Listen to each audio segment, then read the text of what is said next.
Olá pessoal, nós estamos aqui com mais um vídeo para você e eu volto a te lembrar, não esquece, se inscreva no nosso canal, ative as notificações e faça um favor para alguém hoje, compartilha os vídeos que estão edificando você. E hoje nós temos um aqui que é bombástico.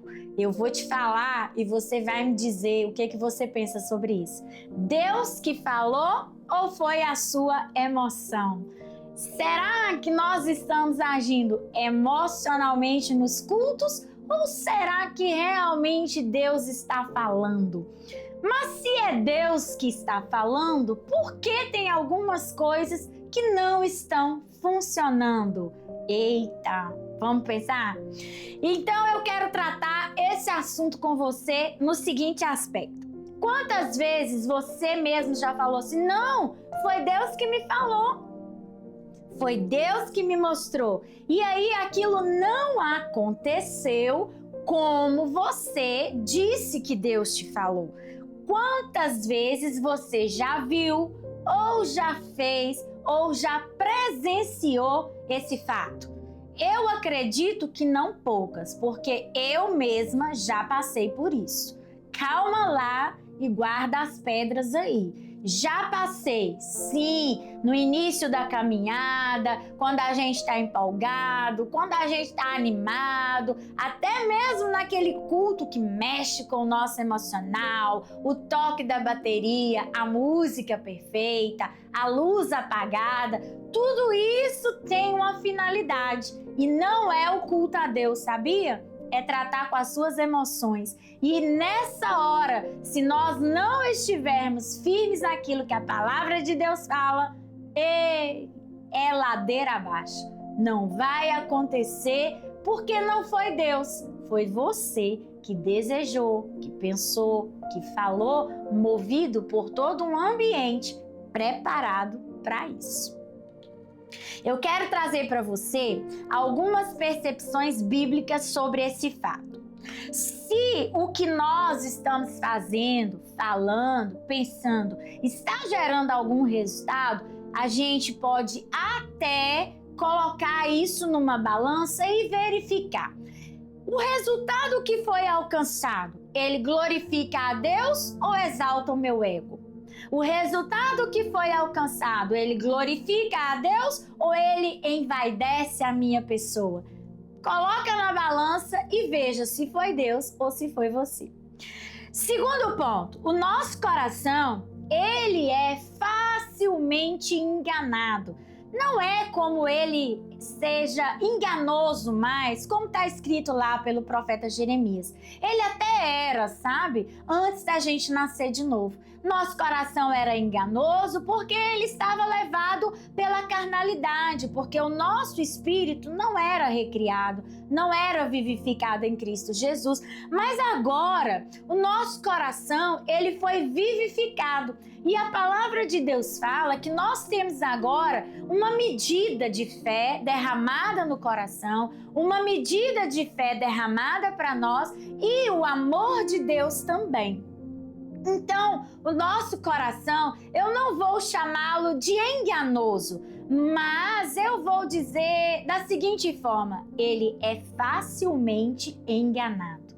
Quando que o meu coração é enganado, Andréa? Quando eu estou almático, emocionado, emocional. Quando eu presto aquele culto a Deus não com entendimento, como Paulo vai dizer lá na carta aos Romanos no capítulo 2. Deem a Deus um culto racional, o vosso corpo como um sacrifício vivo. De fato, Deus não está querendo que a gente sacrifique, mas que o nosso corpo esteja ali envolvido com entendimento. É isso que esse versículo está querendo dizer.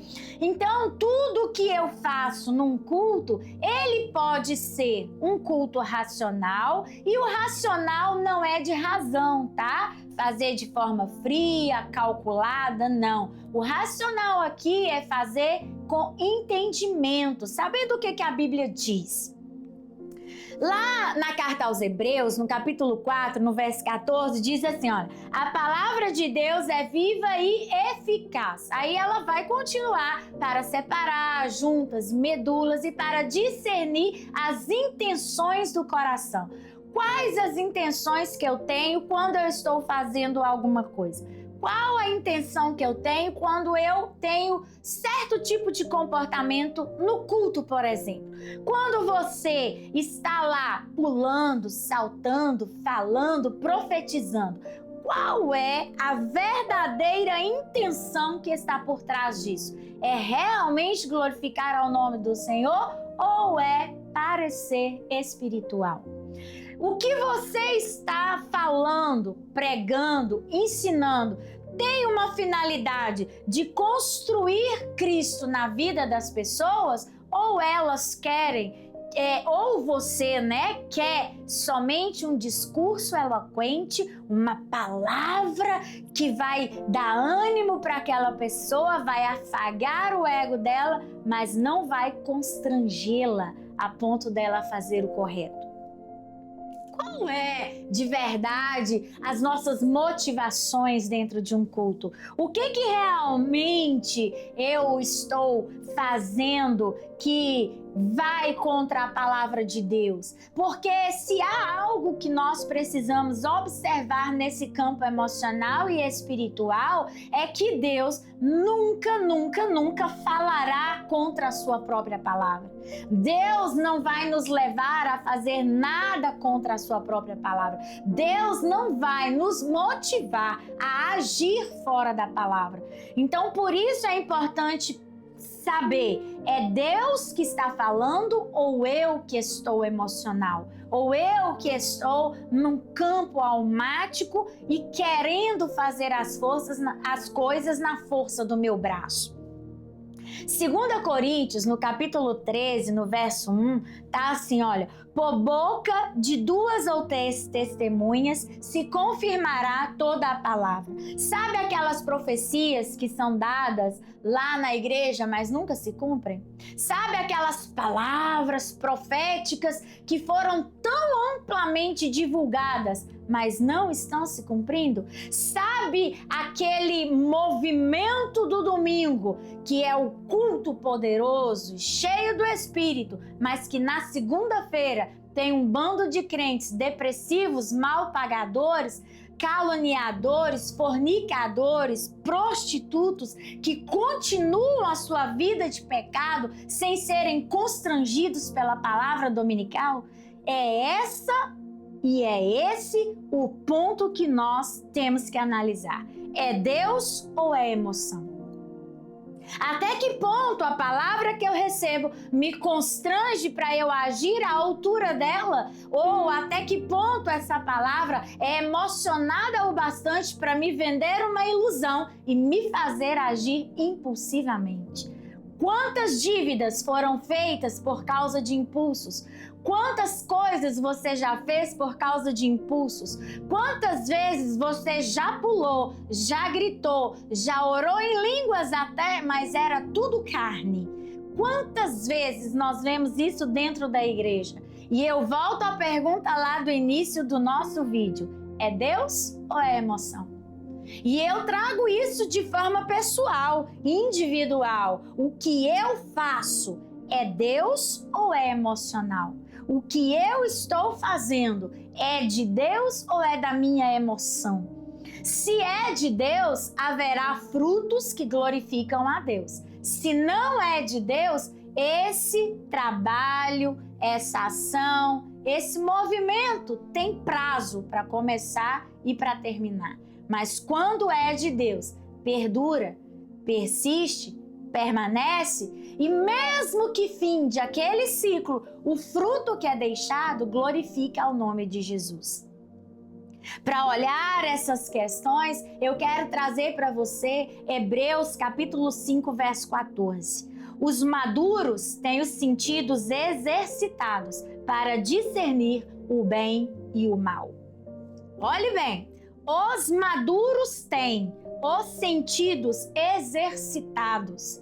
Os maduros têm capacidade de discernir os ambientes, de discernir as fontes, de discernir essa palavra é de Deus ou ela não é de Deus. Os maduros têm capacidade de saber essa profecia tem uma fonte divina ou não.